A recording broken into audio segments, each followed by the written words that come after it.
Bienvenue dans cette édition du journal sur votre chaîne. D'abord, cette nouvelle, ça mitonnait comme une cocotte minute depuis un temps. Les militants de l'UDPS désavouent Félix Tshisekedi, le fils de l'opposant historique qui voulait se faire qualifier à la place de son père. La base l'accuse d'intrusion inadmissible dans la gestion quotidienne du parti. Les mots sont durs à l'endroit de Félix Tshilombo Tshisekedi, le fils de son père Étienne Tshisekedi, en convalescence en Belgique depuis plusieurs mois. Incompétence, trafic d'influence, usurpation, indiscipline, trahison, abus de pouvoir. Une bande franche des militants, sans doute exaspérés par l'hyperactivité du secrétaire de l'UDPS chargé de relations extérieures et de ce qu'il qualifie d'intrusion inadmissible de la famille biologique du leader Maximo dans la gestion quotidienne du parti, désavoue Félix Tshilombo Tshisekedi et retire au nouveau chef autoproclamé la caution morale et refuse en même temps de le reconnaître comme l'autorité chef du département de relations extérieures. La base, comme se fait appeler ses militants, désavoue également Bruno Mavungu-Poiti pour incompétence, passivité et suivisme. Il est reproché au secrétaire général du premier parti d'opposition de s'être effacé pour laisser le champ libre à Tshisekedi fils, alors qu'il est censé, lui, en l'absence du leader Maximo, être le chef de l'exécutif. Si la base de l'UDPS fustige le fils, elle réaffirme son allégeance au père, Étienne Tshisekedi Wamulumba, qui demeure, précise-t-elle, à l'agence belga, le président de l'UDPS et chef du parti, seul habilité à engager l'UDPS jusqu'à preuve du contraire. Le vieux opposant se trouve depuis le 17 août en repos médical dans la capitale belge, Bruxelles. Sa dernière sortie date du 30 octobre où il a rencontré quelques-uns de ses partisans. Et puis, poursuite des consultations à l'Assemblée nationale. Ce vendredi, le président de la Chambre basse du Parlement congolais, Aubin Minakou, a conféré avec les membres du bureau des groupes parlementaires de l'AMP. La démarche entamée vise la mise en place d'un cadre normatif en rapport avec la gestion des motions et retrait des signatures. Débutées ce jeudi, les consultations entamées par le président de l'Assemblée nationale, Aubin Minakou Ndjalandjoko Palais du Peuple, se sont poursuivies ce vendredi, en présence de tous les membres du bureau de la Chambre basse du Parlement congolais. Après les groupes parlementaires de l'opposition ce vendredi, c'était le tour des groupes parlementaires de la majorité présidentielle d'être reçus. C'est là pour trouver un consensus sur la réglementation des questions liées au contrôle parlementaire. Et au regard du flou qui entoure, n'est-ce pas, les textes de notre règlement intérieur. Nous avons discuté, il a donné les propositions du bureau de l'Assemblée nationale. Nous avons également donné notre point de vue et la réunion s'est bien terminée. Donc bientôt ici, comme il a terminé avec l'opposition, nous allons commencer les plénières, je crois, le lundi. Mais vous devez savoir que les travaux au niveau de l'Assemblée se déroulent normalement au niveau des commissions permanentes. Après avoir conféré avec toutes les composantes de l'Assemblée nationale et ayant démontré la nécessité de combler les vides qui caractérisent les règlements de la Chambre basse du Parlement congolais sur certaines questions, dans quelques jours, on devra donc assister à l'adoption en plénière des amendements devant mettre fin à certaines pratiques non réglementaires. Dans l'actualité également, la MONUSCO annonce le déploiement de ses drones à Béni pour bien surveiller cette zone en proie aux menaces des ADF NALU. Le chef adjoint de la mission de l'ONU en RDC qui a annoncé la nouvelle précise que cette mesure vise à répondre positivement à l'instruction du chef de l'État qui avait demandé à la MONUSCO de renforcer sa position à Béni pour protéger la population. Abdallah Wafi l'a déclaré ce vendredi à la presse. Martial Bendelo.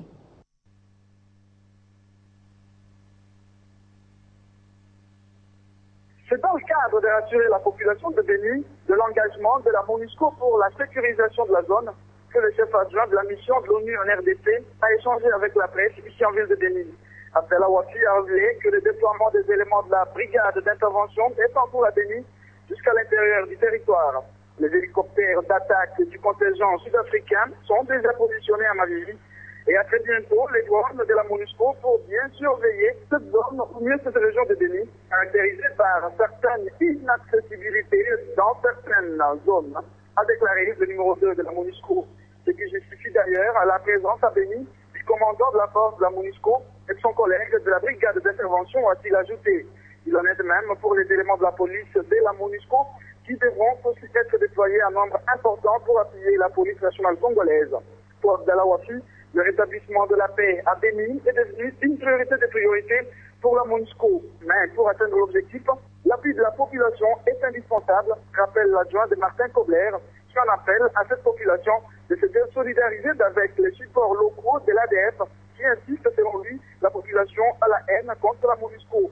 Conséquence, cette intoxication empêche la MONUSCO et les habitants veulent bien voir entrer en action sur le terrain et se mouvoir assez facilement, dixit Abdallah Wafi.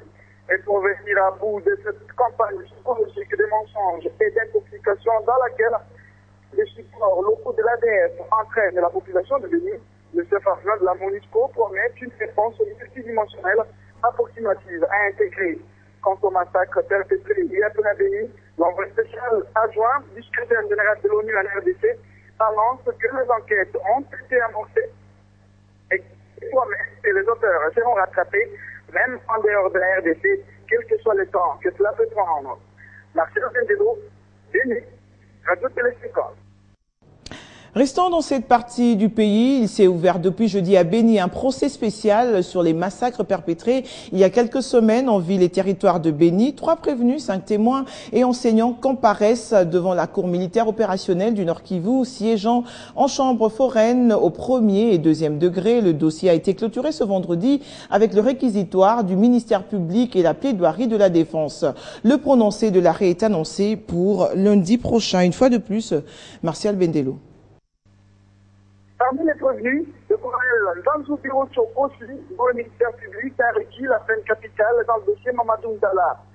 Il a encore été cité et chargé cette fois-ci par le prévenu Kakoule Makambo Richard, alias Mafoutele, un ancien élément de l'APC, l'ex-armée de Moussania Mouissi, alors président du FCD-KML.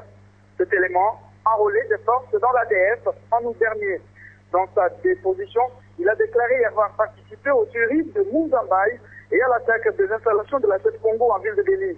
Selon le premier Kakoule Makambo, son groupe, composé de près de 150 hommes, opérait à une bande de 20 personnes pour perpétrer le massacre des petites populations. À lui de révéler que 24 heures après son enrôlement au sein de l'ADF, le colonel Birocho devrait être arrivé en brousse vers la rivière Nzouma dans le secteur de Benimbao avec le grade de général. Et après l'arrestation de ce dernier dans le procès Mamadou Ndala, ils avaient reçu l'ordre de perpétrer et multiplier les massacres à Béni pour contraindre les autorités à faire libérer Birocho. À ce sujet, le ministère public a présenté à la Cour un tract ramassé à Béni qui exigeait la libération du colonel Birocho, faute de quoi les tueries allaient continuer à Béni.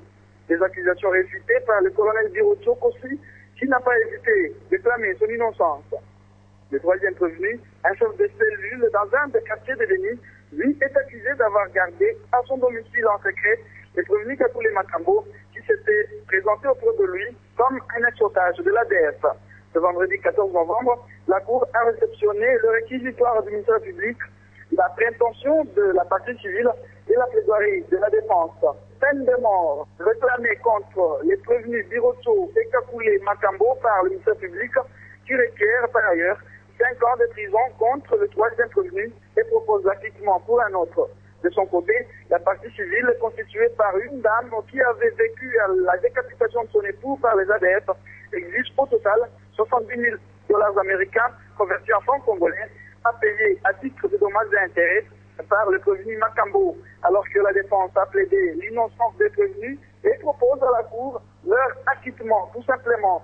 La cause a été prise en délibéré et la prononcée de l'arrêt est annoncée pour le lundi 17 novembre prochain dans la tribune du 8 mars, ici en ville de Béni. Marcel Bendelo, Béni, c'est le 5 ans. Sécurité toujours, mais cette fois au Katanga, le général Jean-Claude Kifwa a donné un ultimatum d'1 mois à la milice Bakata Katanga pour déposer les armes au risque de subir la puissance de feu des FARDC. Le commandant de la 2e zone de défense a également invité la population à collaborer avec les forces armées de la RDC en dénonçant tout cas d'infiltration de cette milice. Il a aussi mis en garde tous les tireurs de ficelles. Je vous propose de suivre ce duplex de Josué Moulumba. La milice Bakata Katanga doit déposer les armes en déant un mois. C'est l'ultimatum donné par le commandant de la deuxième zone de défense. Faute de quoi, le général Jean-Claude Kifoua promet de passer à la vitesse supérieure. Les FARDC vont déployer leur puissance de feu pour anéantir complètement ce groupe armé. La population du Nord Katanga est fatiguée des guerres à répétition. Elle a aussi besoin de la paix pour mener les actions de développement, souligne le général Kifoua. Cette option est analysée différemment par les notables katangais. Une partie la qualifie d'inappropriée et invite le président Kabila à convoquer un dialogue qui mettra autour d'une table toutes les forces vives de la province en vue de résoudre de manière durable le problème. Car, poursuit ces notables, la pauvreté dont souffre un grand nombre de jeunes les expose parfois à des actes criminels. Une autre partie des notables appuie l'usage de la force dans le souci de rétablir l'autorité de l'État sur toute l'étendue de la province pour ne pas donner une prime de guerre à ses compatriotes qui ont pris l'habitude d'utiliser les armes comme moyen de revendication. Le commandant de la deuxième zone de défense a ensuite appelé la population à collaborer avec les forces de sécurité en dénonçant toute infiltration de la milice. Cette dernière est à la base du déplacement massif de la population, entraînant une crise alimentaire accentuée, rapportent les députés provinciaux. Lubumbashi, José Mouyumba, Radio Télé 5 ans. En santé, parlons de l'ouverture mercredi de l'atelier portant sur l'intégration du montage institutionnel du système communautaire dans l'organisation et le fonctionnement des structures de participation communautaire et du secteur de la santé. Objectif de ces assises, emmener les décideurs du ministère de la Santé publique à s'approprier le montage institutionnel afin d'améliorer l'offre et la qualité des soins ainsi que les services en faveur de la population congolaise. En RDC, le taux d'utilisation des services de santé varie entre 0,15 et 0,25 contacts par habitant et par an. Et le taux d'utilisation des services curatifs devra donc être ramené à environ 0,40 à 0,50 contacts par habitant et par an. Et pour y arriver, cela nécessite la promotion de la participation communautaire à l'action sanitaire, la promotion des services de santé et l'amélioration de l'accessibilité financière aux soins et services de santé. Voilà pourquoi experts, partenaires, ministère de la Santé et société civile se réunissent en atelier. Il s'agit de l'harmonisation. Ensemble, ils auront à mettre sur pied un cadre global du renforcement des systèmes communautaires du Fonds mondial, le montage du système communautaire et la représentativité de communautés dans les organisations de la société civile. À l'issue de ces travaux financés sur le fonds de contrepartie du gouvernement de la RDC, les parties prenantes mettront sur pied le montage institutionnel du système communautaire qui sera intégré dans les documents normatifs du ministère de la Santé. Changeons de cap, le parc agro-industriel de Bukangalonzo dans la province du Bandundu produit déjà ses premiers fruits. La visite du comité de pilotage que dirige le Premier ministre Matata Ponyo s'est rendue sur place pour évaluation et hormis cette évaluation, le gouvernorat provincial du Bandundu s'investit aussi afin d'assurer sa pérennisation. Regardez. Il faut ça. Population ya Bandundu et mon consi alingi Bandundu ekende na liboso. Eza responsabilité na bila. Ces paroles traduisent la volonté du gouvernement central. Tout le monde est impliqué dans cette affaire et la présence de ces chefs coutumiers en dit long. Les parcs agro-industriels étant implantés au Bandundu, Jean Kamisendu, gouverneur de cette province, fait tout naturellement partie du comité de pilotage. C'est à lui que revient notamment la sécurité du site. En ce qui concerne la province de Bandundu, c'est essentiellement la sécurité. La sécurité du site, la sécurité du personnel, des matériels, mais aussi de la production. Près de 85 millions de dollars américains ont été alloués pour le lancement de ces parcs pilotes en République démocratique du Congo, qui déjà donnent ses premiers fruits. On parle même des emplois créés. Au stade actuel et à la date d'aujourd'hui, il y a 300 emplois qui sont créés dans la province de Bandundu, dont 85% pratiquement viennent de la province de Bandundu. C'est déjà quelque chose. À ce stade, les parcs agro-industriels